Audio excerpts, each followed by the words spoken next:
After my betrayal, my husband never touched me again. For 20 years, we were strangers sharing the same roof, until a routine medical exam revealed something that left me breathless. I had undergone surgery that I didn't remember. And when I finally learned the truth, my world completely crumbled.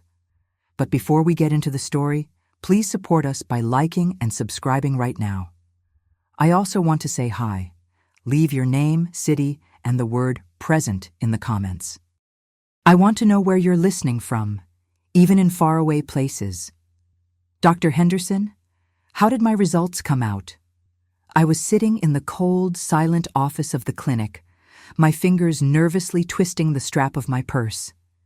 The afternoon light came through the blinds, painting lines on the white walls. Dr. Henderson was about 55 years old, a kind woman with gold-rimmed glasses. But at that moment, she was staring at her computer screen, frowning.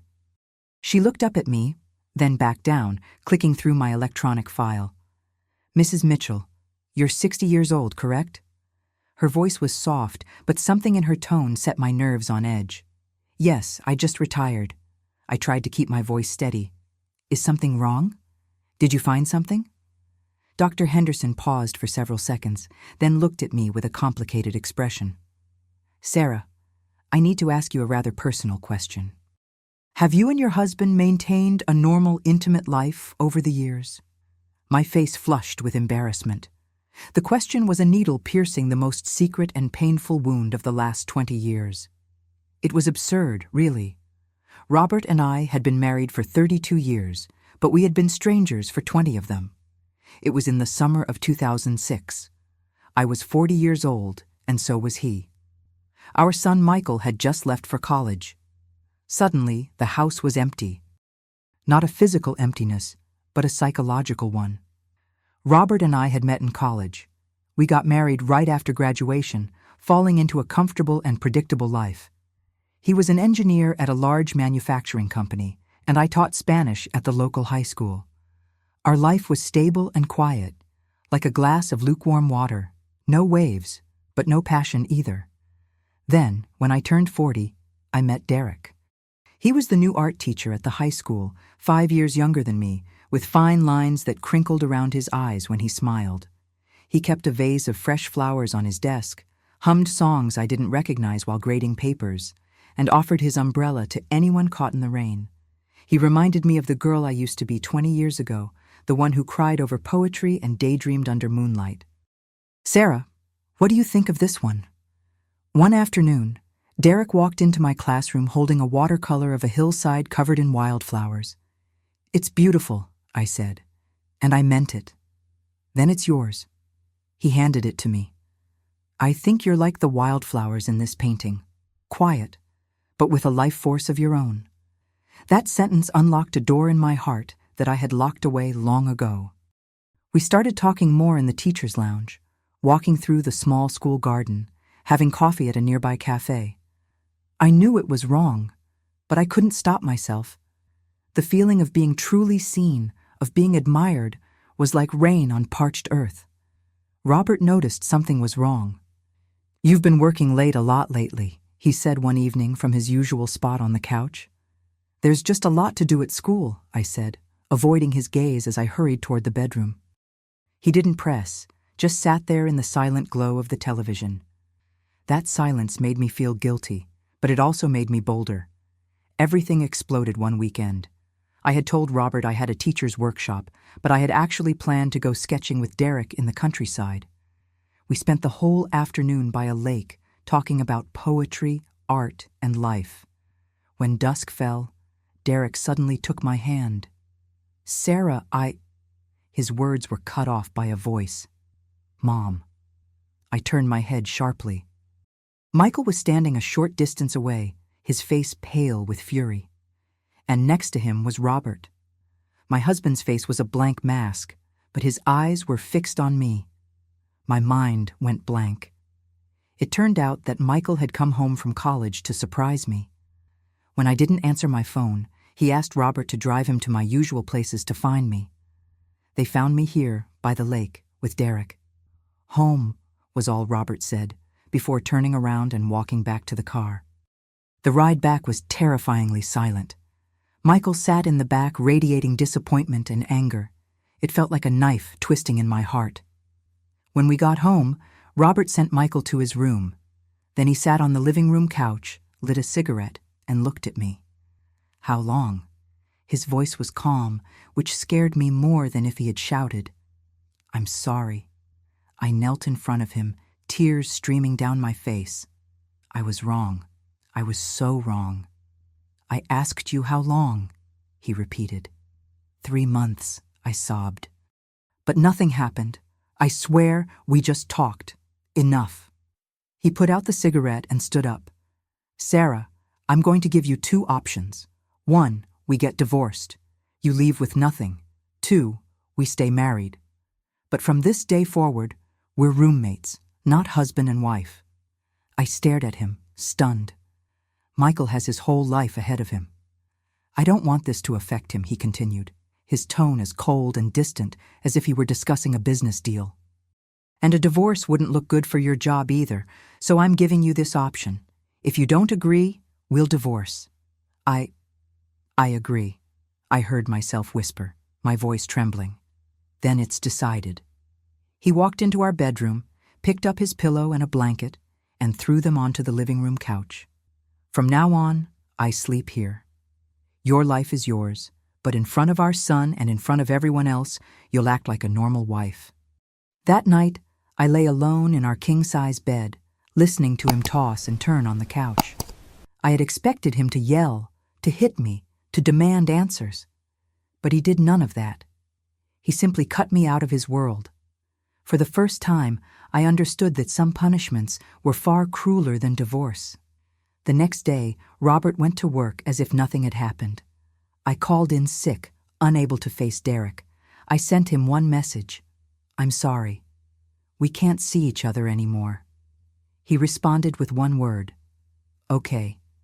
And just like that, my affair with Derek ended, but so did my marriage to Robert. In the years that followed, we maintained a strange, cold peace. He made coffee in the mornings but didn't speak to me. He came home from work on time, but disappeared into his study until I was asleep, before moving to the couch. When Michael came home for Christmas break, I asked what he wanted for dinner, trying to sound cheerful. He just looked at me and said, "Whatever," before locking himself in his room. That Christmas, the atmosphere was Arctic. During dinner, the 3 of us sat in silence, the only sound coming from the Christmas movie playing on the TV.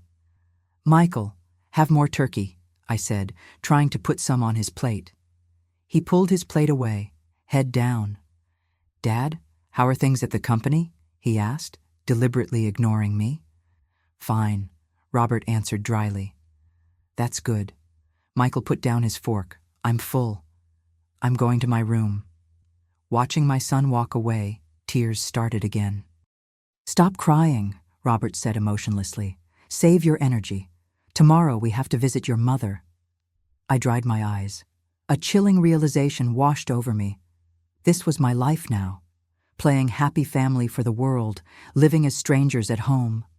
Friends, every story I tell you is released every day, but YouTube will only show them to you if you tap the red subscribe button. Please do it now while I'm speaking. Tap subscribe, turn on notifications, and you'll never miss a story. Have you done it yet? Thank you. Time passed, freezing our relationship in place. In 2009, Michael graduated with his master's degree and took a job in Denver. The house, now empty of our son, felt even colder. I tried to fix things.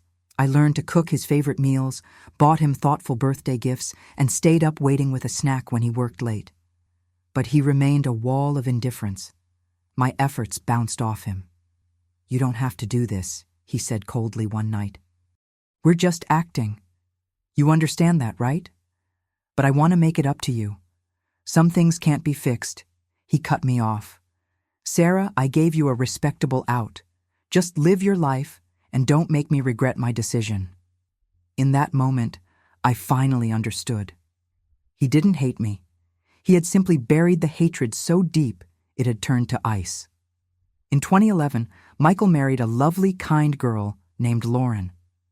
At the wedding, Robert and I stood side by side, smiling and giving toasts. "Your parents have such a wonderful marriage," a guest commented. Robert put his arm around my shoulder, his smile perfectly natural. I could feel his hand as rigid and cold as a rock against my back. Later, back in the hotel room, he dropped his arm the second the door closed. "That was exhausting, wasn't it?" he said with a grimace. "Yes, it was," I replied, sinking onto the edge of the bed, feeling the absurdity of it all. "Robert, how much longer do we have to keep this up?" "Until we can't anymore," he said, taking off his suit jacket and lying down on the couch. "I'm used to it now." Those two words, "I'm used to it," were like a dagger in my heart. In 2013, our grandson Tyler was born. Robert gave him his name. With a grandson, we found some new topics of conversation. We discussed Tyler's achievements, chose toys for him, and laughed together during video calls. "Tyler, say Grandma," I cooed at the phone screen. "That kid looks just like Michael did," Robert commented next to me one day. It was the first unsolicited personal comment he had made to me in years. "Really?" I asked, testing the waters. "Did Michael smile like that as a baby?" "Yes," he nodded, then said no more. Still, that brief exchange gave me a glimmer of hope. Maybe time really could heal. Maybe we had a chance. I was wrong. During Thanksgiving that year, Michael's family came to visit. For once, the atmosphere was warm. "Mom, Dad, are you both okay?" "Health-wise?" Lauren asked with genuine concern. "We're just fine," I smiled. "That's good," Lauren said, looking between us. "Honestly, I've always admired you two, married so long and still so in love." Before I could respond, Michael slammed down his fork. "Mom, stop acting," he said, his voice cold. "Lauren doesn't know, but I do. You two haven't been husband and wife for years. You're just putting on a show for everyone." The air went still. "Michael," Robert said in a low, warning tone. "Dad, you stop too." Michael stood up. "I'm 28 years old, not a child. Do you have any idea how suffocating it's been watching you two live like this? You think I couldn't see it?" Lauren was horrified, pulling on his sleeve. "What are you talking about, Michael?" "I'm sorry, Lauren," Michael said, turning to his wife. "I've been hiding this from you. My parents' marriage is a sham. They've stayed together for appearances." "Michael!" I stood up, tears welling. "Mom, don't cry." His voice softened. "I know you regret it. I know you've been trying to make up for it all these years. But what about Dad? Has he been happy? Did you ever think about that?" I was speechless. "What's the point of continuing like this?" Michael asked, looking from me to Robert. "It would be better to just divorce and start over. Dad's only 47. You're only 47. You both still have a lot of life to live."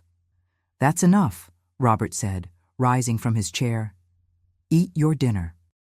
That Thanksgiving meal ended in silence. Michael's words planted a seed in my mind. He was right. What were we doing besides torturing each other? But I was too afraid to ask for a divorce. I was terrified of losing what little I had left of my family, of Robert, even if all he gave me was coldness. In 2015, I turned 52.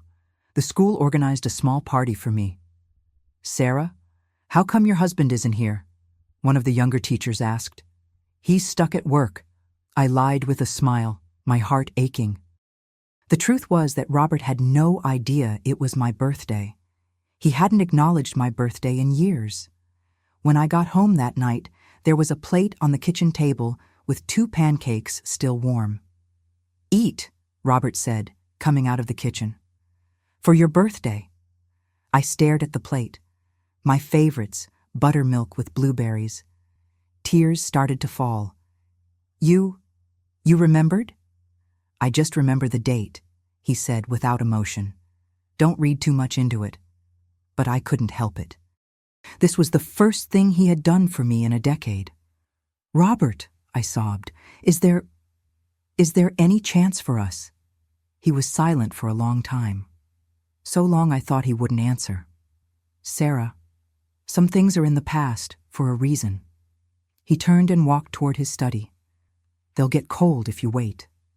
I sat at the table and ate every last bite of those pancakes. They were salty, and I couldn't tell if it was from the batter or from my tears. Our 32nd wedding anniversary was in 2016. Michael insisted on celebrating. 32 years is important, Mom. He booked a nice restaurant. At dinner, Lauren held Tyler while Michael raised a glass. To Mom and Dad, thank you for everything you've done these 32 years. May you always be as happy together. Robert and I clinked glasses and drank. Michael, the truth is your mother and I, Robert started to say. Dad, I know, Michael interrupted. But no matter what happened between you two, in my heart, you're the most important people in my life. Robert said not another word, just drank his wine in silence. That night, back at home, we lay in our separate spaces. Me in the bedroom, him on the couch, the door between us, a physical manifestation of the wall between our worlds. Robert, I called into the darkness. Yes. His voice came from the living room. 32 years, I said, my voice thin. Have you hated me for 32 years? Silence stretched out. I don't hate you, he finally said. I'm just tired. Tired? The word was more heartbreaking than hatred. I'm sorry, I whispered, tears rolling down my temples. Don't say sorry. His voice was loud now. It's all in the past, but was it really? The pandemic came in 2018. Robert and I were both retired, trapped at home together. We saw each other more in those months than we had in the previous decade. We cooked together, watched the news, followed the case numbers. For a moment, it almost felt like we were a real couple again. Wear your mask, he would say, before going to the grocery store. I would watch him leave from the door. That small, everyday concern made my heart ache with fragile hope. Maybe we could start over. I was wrong. One night, I made a special dinner and opened a bottle of wine. What's the occasion? Robert asked, sitting down. None. I just felt like having a nice meal with you, I said, pouring him a glass. He looked at me, then took a sip. Robert? I took a deep breath. Can we try again? Really this time? He set down his glass and looked at me. A bitter smile touched his lips. Try again, Sarah. You think this is a game where you can just press restart? I know I was wrong. You were wrong, he cut me off. Do you have any idea what the last 20 years have been like for me? Lying on that couch every night, listening to you breathe in the next room and wondering why I was torturing myself like this? Then why didn't you divorce me? I cried. Because I didn't want to hurt Michael. Because I didn't want to be the town gossip. Because I didn't want you humiliated at your job. His eyes were red. But did you ever think about how I felt? Did you ever think about what it did to my heart to see you with that man? I'm sorry. I'm so sorry was all I could say over and over. Stop saying sorry. He stood up. Let's just leave things as they are. It's fine. That night, I threw away all the food along with my last fragment of hope. By 2022, Tyler was 9 years old. Michael and his family visited several times a year. The boy's energy brought life to our silent house. Grandma, what were you and Grandpa like when you were young? Tyler asked one day, climbing into my lap. When we were young, I stroked his hair. Oh, Grandpa was very handsome and Grandma was very pretty. How did you meet? In college, I smiled. Grandpa chased Grandma for a long time. Does Grandpa still like Grandma now? The question caught me off guard. Of course he does, I said with a forced smile. But I don't think Grandpa likes Grandma very much, Tyler said, tilting his head. He never holds your hand, and you don't sleep together. Tyler, Lauren said, coming over. Don't say things like that. I'm not lying. My teacher said people who love each other hold hands and hug. Okay, time to do your homework, Michael said, leading his son away. I sat on the couch, my heart an empty space. Even a 9-year-old could see our marriage wasn't normal. In 2024, I turned 60. My old school district organized a health screening for retired teachers. I went for a complete checkup, blood work, x-rays, and ultrasound. "You're in excellent shape, Mrs. Mitchell," the nurse smiled. "A bit anemic, maybe. Eat more spinach." I took my results to the gynecologist, Dr. Henderson. She looked at my file, frowning. "Sarah, I need to ask you a rather personal question," she said, looking up. "Have you and your husband maintained a normal, intimate life over the years?" The question made my face burn. "Does that have to do with my checkup?" "Yes," Dr. Henderson pointed at the screen. "Based on your results, I'm seeing some abnormal indicators. If you're comfortable, could you tell me more?" I hesitated, then told her the truth. "My husband and I, we haven't been intimate in 20 years. Dr. Henderson looked surprised, then sighed. 20 years? She took off her glasses. "Sarah, do you have any idea of the physical impact that can have?" No. Long-term lack of intimacy can lead to hormonal imbalances, a weakened immune system, and even increase the risk of certain diseases, Dr. Henderson explained gently. And from a psychological standpoint, it takes a significant toll on your mental health. I looked at my hands, ashamed. "Sarah, may I ask why?" Her tone was kind. "Is it a problem with your husband or—" "It's my fault," I interrupted. "I hurt him. Dr. Henderson looked at me with pity. "I understand." She wrote some notes. "Sarah, I need to do a more detailed exam. Do you have time today?" "Yes." "Then come with me." I followed her to an exam room and lay down on the cold table. She moved an instrument over my abdomen, her eyes fixed on a monitor. Suddenly, she stopped. "Sarah," her voice trembled slightly. "Have you ever had any gynecological surgery in the past?" "No, never," I said, my heart starting to pound. "Why, Doctor?" Henderson didn't answer, just continued the exam. After what seemed like an eternity, she set down the instrument. "You can get dressed. Let's talk again in my office." Once I was seated, she handed me a cup of water. "Sarah, I have to tell you something," she said, taking a deep breath. "The exam shows evidence that you've had surgery on your uterus." "That's impossible," I exclaimed. "I've never had surgery, but the results are very clear." Dr. Henderson showed me the images. "See this here? This is distinct scar tissue." And she paused, her expression becoming even more serious. "And based on the location and formation of the scarring, this surgery was likely performed many, many years ago." She looked at me intently. "Sarah, are you absolutely sure you have no memory of this?" My mind was chaos. Surgery? What surgery? When? Could it be a mistake? I clung to the last hope. "No." Dr. Henderson shook her head. "The images are too clear. It's not a mistake. Sarah, I suggest you go home and think very carefully, or maybe ask a family member. If you want to know how this story ends and discover many more, hit the red subscribe button. It's free, and it helps me a lot." I left the hospital in a daze, the doctor's words echoing in my head. Surgery. Scar tissue. Many years ago. Suddenly, a thought cut through the fog.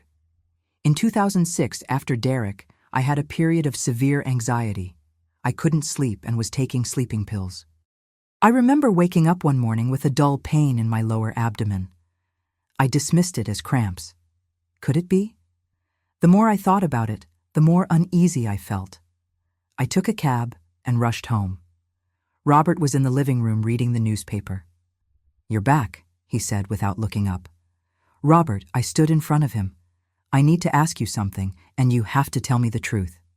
He finally looked up, his brow furrowing at my expression. "What's wrong? In 2006? Did I have surgery?" The color drained from his face. He jumped up, the newspaper falling to the floor. My heart sank like a stone. So it was true. I had had an operation and didn't even know it. What kind of surgery was it? My voice trembled. Why don't I remember anything about it? Robert turned his back to me. his shoulders shaking as if he were holding back great force. "Do you really want to know?" His voice was low. "Tell me!" I almost screamed. He was silent for a long moment. Just when I was about to ask again, he turned, his eyes red and raw. "That year, after I discovered your affair, one night you took too many sleeping pills." His voice shook. "I rushed you to the hospital to have your stomach pumped. While they were examining you, the doctor discovered you were pregnant. My brain buzzed and the room tilted. Pregnant? I was pregnant. Whose baby was it?" Robert let out a broken, bitter laugh. "The doctor said you were 3 months along." His own tears finally fell. "Sarah, do the math. We hadn't touched each other in half a year by then. My legs gave out and I collapsed onto the couch. 3 months. We hadn't been intimate in 6 months. The baby was Derek's. I was really pregnant. I still couldn't believe it. And the baby? What happened to the baby?" Robert closed his eyes, tears rolling down his cheeks. "I had the doctor perform an abortion." His voice sounded like it was being dragged from hell. "While you were unconscious, I signed the consent form. I had the child removed. My mind was a white void. I had been carrying Derek's child, and Robert had terminated the pregnancy while I was passed out." "How could you?" I whispered. "How could I?" Robert suddenly roared. "Do you have the nerve to ask me how I could? Sarah, you were carrying another man's child. What was I supposed to do? Let you give birth? Let the whole world know my wife cheated on me and was having another man's baby?" His words were knives stabbing me. "But it was a life." "A life?" Robert scoffed. "When you were cheating on me, did you ever think about the life of our family? When you were with him, did you ever think that Michael needed a complete, happy home?" I had no answer. He was right. It was all my fault. "Then why didn't you tell me?" I sobbed. "Why did you hide it from me?" "Tell you?" Robert wiped his tears. "Tell you what? To make you feel guilty? To make you suffer? Or to make you hate me even more? I wouldn't have hated you. Wouldn't you?" He cut me off. "You would have hated me for taking away your right to be a mother. You would have hated me for making that decision while you were unconscious. So I chose not to tell you. I thought you'd never find out. I thought this secret would stay buried with time. But now I know," I screamed, breaking down. "I know. Do you understand? I know." Robert looked at me, his expression a heartbreaking mix of pain and exhaustion. "Yes, you know." His voice dropped to a whisper. "So now what? What do you want to do? Do you want to hate me? Or do you want to forgive me?" He moved closer, his voice rising with each word. "Or maybe you want to go find that man and tell him you once had his child?" "No, Sarah. Some things are in the past for a reason." Robert turned away. "Just pretend you don't know. We can keep living like this." "I can't!" I screamed. "I can't pretend I don't know. Then what do you want?" He spun around. "A divorce? Fine. Let's go right now to file the papers." I froze. A divorce? Was this really it? Just then, Robert's phone rang. He answered it, and his face changed instantly. "What?" "Michael had an accident." My heart stopped. "Okay, we're on our way." He hung up and looked at me, his face ashen. "Michael had a car accident. He's in surgery at the hospital." My mind went blank. Nothing else mattered. I rushed after Robert as he ran out the door. On the way to the hospital, Robert gripped the steering wheel, his knuckles white. "He'll be okay," I said, my voice shaking. "Michael will be okay." Robert didn't respond, just pressed harder on the accelerator. At the hospital, Lauren was standing outside the emergency room holding Tyler, her eyes red and swollen from crying. "Mom, Dad," she sobbed when she saw us. "Michael." "He was hit by a car saving a little boy who ran into the street." My knees buckled and I almost fell. Robert caught me, then approached the surgeon. "Doctor, how is my son?" The doctor pulled down his mask, his face grave. "The patient is seriously injured. We're doing everything we can." He paused. "But there's something I have to tell you. He's lost a lot of blood and needs a transfusion immediately. He has a rare blood type, and our bank is low." "Rare blood type?" Robert stared at him. "What type?" "B negative," the doctor said. "It's very uncommon. Does anyone in the family have this type? A direct donation would be faster." Robert and I looked at each other. "I'm O positive," Robert said. "I'm O positive too," I stammered. "Then the patient's blood type should be—" The doctor checked the file, then stopped. "Wait a minute. Genetically, if both parents are type O, it's impossible for your son to be type B." The air in the hallway turned to ice. I looked at Robert. His face was deathly pale. "Are you both sure you're type O?" the doctor asked, confused. "Sure." Robert's voice was barely a whisper. The doctor frowned, about to say something more when the operating room doors burst open. "We need a family member," a nurse called urgently. "The patient is critical. We have to get him blood now." "I'll contact the blood bank again," the surgeon said, turning to leave. "Wait," Lauren suddenly spoke. "I'm B negative. Take mine." The doctor paused, then nodded. "All right. We'll prep you immediately. Come with me." Lauren followed the doctor, leaving Tyler with me.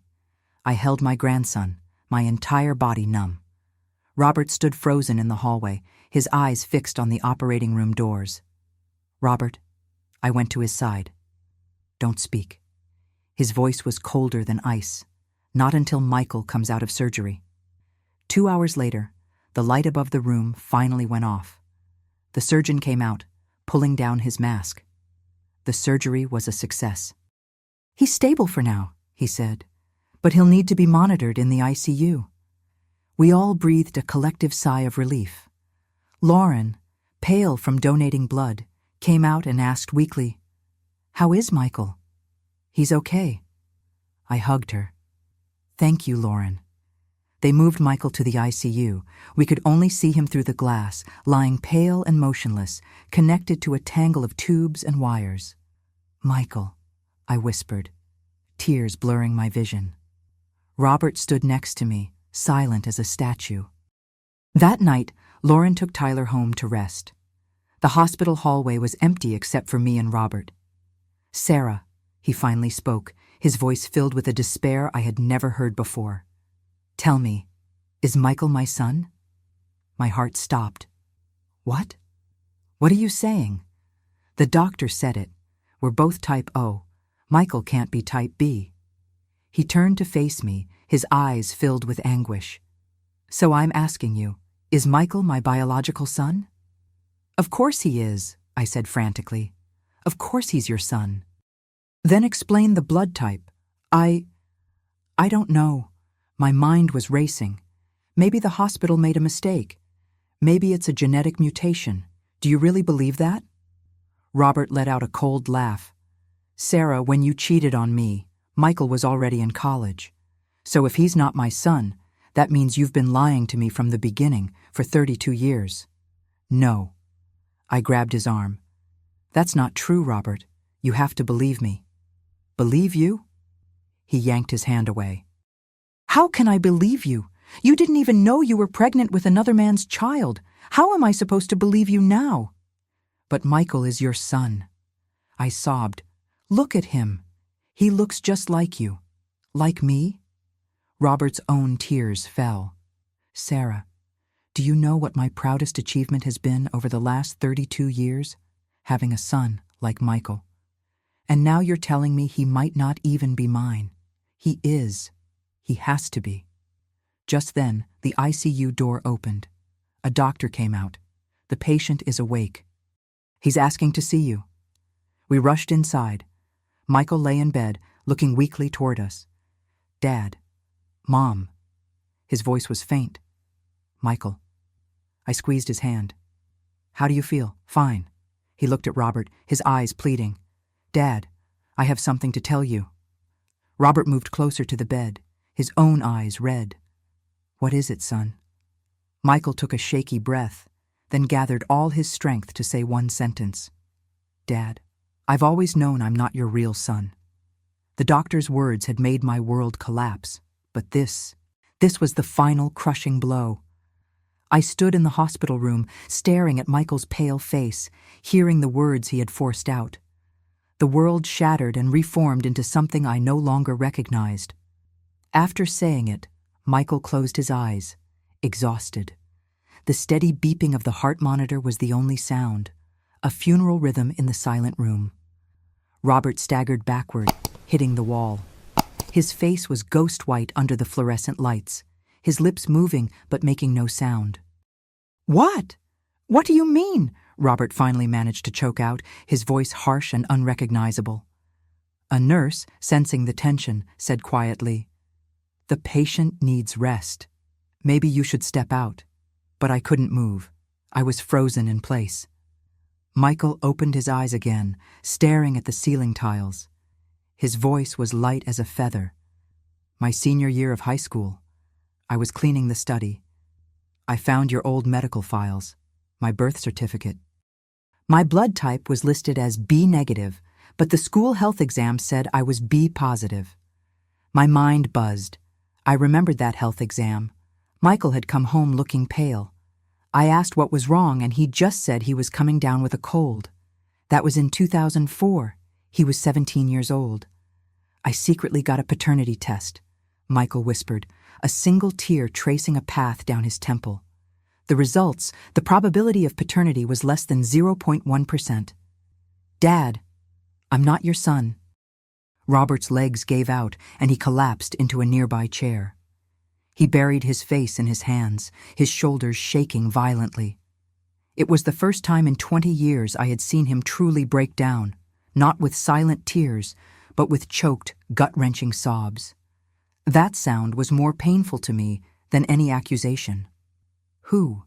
He lifted his head, his eyes bloodshot, pinning me with a look. "Who was it?" I opened my mouth, but no sound came out. "Who?" "I don't know," I stammered. "I really don't know."